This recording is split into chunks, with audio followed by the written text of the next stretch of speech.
Ah, love. Love is a funny thing, isn't it? You can't quite describe it, but you know it when you feel it. It makes your heart pound, it makes your stomach churn, it transforms you from a confident individual into a sweaty, incoherent mess. Ah, love. It's the best! But what is love, really? When you boil the word down, what does it mean? Everyone from Shakespeare to Einstein has attempted to define it, yet every definition seems to fall short of the real meaning. I'm a firm believer that you can't truly understand a concept until you can define it. So, by that logic, no one has really been able to tackle the word love. I'd like to take a stab at that today, and to do it, I'm going back into the world of Sword Art Online to take a look at Kirito and Asuna's relationship. Because I have a feeling that by dissecting their relationship, we'll find out what people think love is, compared to what it actually is. Yes, you heard me correctly. I don't think Asuna and Kirito are really in love. I believe they think they are, and that their relationship resembles what a lot of people believe love is. But in reality, their relationship has a lot of issues, and they don't even realize it. So today, I'm going to overanalyze the fuck out of this anime couple until they realize just how fucked up their feelings for each other are.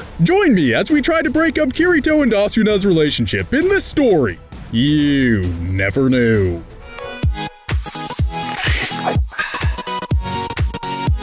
Boo! Ba ba ba boo beep bow!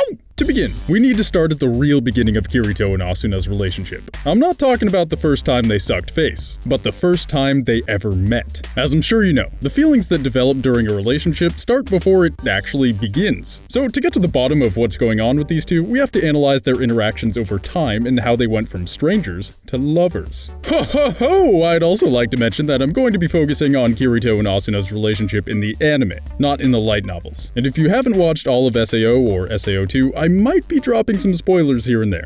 Is that cool?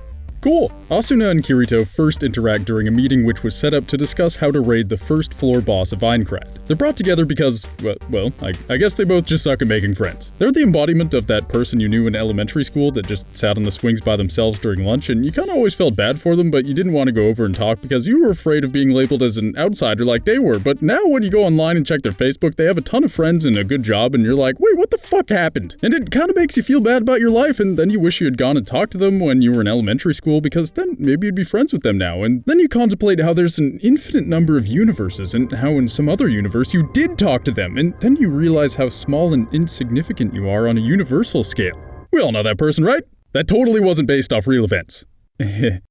Anyway, Kirito and Asuna were the outsiders. They didn't have any friends. They didn't have a guild or a party to join. And that loneliness was the initial factor that brought them together. This is worth noting, and it's worth asking. Why were they alone? Why did Kirito play all of SAO solo? Doesn't it seem strange considering everyone else joined guilds or made parties? Part of the answer is that Kirito lost all of the members of the only guild he ever willingly joined, so he decided to never put himself in that situation again, which we talked about in this video.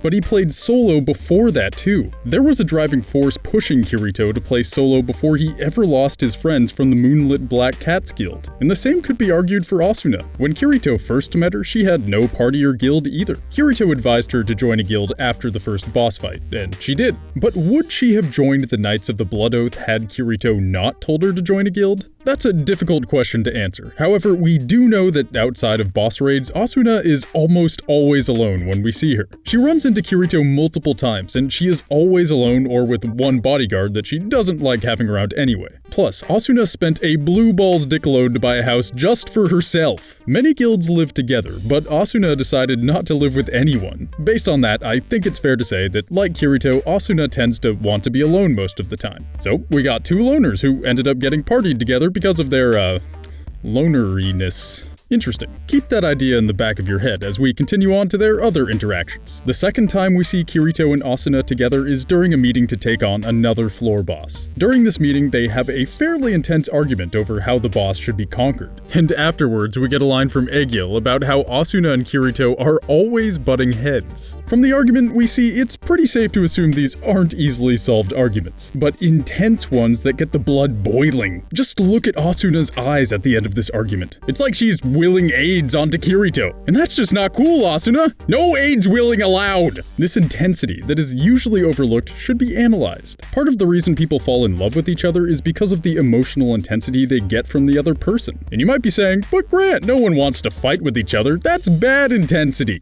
If you did say that, I'd say you aren't thinking the entire situation through. And then I'd probably start watching an animated movie with the donkey because you just got tricked! Most people have their largest and most intense fights with their spouses or partners. The people we end up in relationships with bring good intensity out of us, like happiness or love. But these same people also bring negative intensity out of us. And that brings us to the honeymoon phase. When people first get into relationships, they experience what many call the honeymoon phase, where for a few months or more, the relationship seems extremely good and healthy. But have you ever stopped to think about why we experience a honeymoon phase? It's because we're at the beginning of this intense as fuck relationship where each person gets extreme feelings of joy and happiness from the other person. Since it's new and exciting, we get a large dose of these emotions. We specifically pick romantic interests based on the other person's ability to make us feel good. But anyone who can make us feel intensely good has the same ability to make us feel intensely bad. If getting intense feelings is part of how we pick romantic relationships, then as we continue down the Kirito-Asuna timeline of love, we should look for how their relationship grows in intensity every time they're together. So let's move on to their next interaction. The next time we see these two meet is during Kirito's nap time. After a bit of arguing, Asuna ends up joining him and they eventually have dinner together. This part of their interaction isn't super important, but we can see that there's still some very intense feelings going on considering she almost tries to stab him. What happens next is much more important. The two end up working together over multiple days to figure out how people are getting killed in safe zones. We're seeing two people who prefer to be alone working together for multiple days in a row.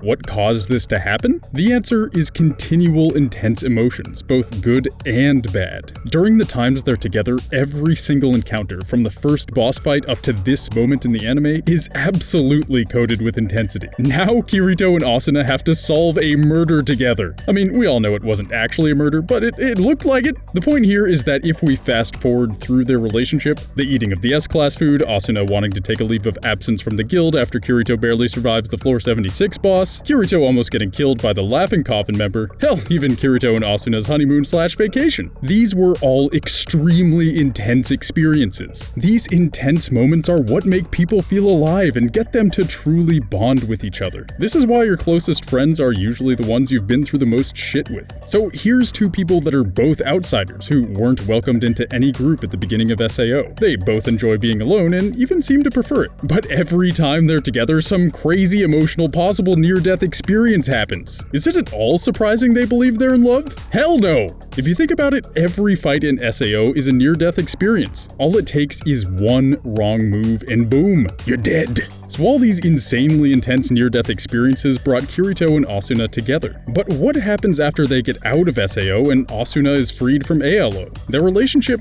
kinda withers out. What happened to make their relationship change from strong, intense infatuation to something more bland? It's clear, isn't it? They stopped having these intense moments and near-death experiences. The honeymoon phase wore off, and suddenly Kirito and Asuna were invested in a long-term, real-life relationship. But that alone doesn't make a relationship fail. Many couples go through the exact same experience where they have this intense, loving beginning that fades away, and yet the couple remains happy. But from what we see Kirito doing in SAO 2, I wouldn't say he's particularly happy in his relationship. The two don't spend a ton of time together, and when they are together, it's normally with their group of friends. They aren't making sure to have healthy, intimate time with just the two of them, which is essential for any romantic relationship. And there's a reason for this that stems all the way back to Kirito and Asuna's very first encounter. They are both avoidance, and with each other, they are specifically love avoidance. If you don't know what a love avoidant is, let me explain. Because it's not just someone who avoids relationships. Obviously, these two don't fit that definition since they are very much in a relationship. A love avoidant is someone who avoids intimacy within a relationship, but still wants the relationship itself. The generic love avoidant actively fears intimacy because they believe it will drain them emotionally, or they'll be engulfed in the relationship and controlled by it. Love avoidants have a certain cycle that they follow. They come onto their partners extremely fast and extremely hard to the point that no one can doubt their commitment. But once inside the relationship, they avoid intimacy and intensity by finding those things outside the relationship.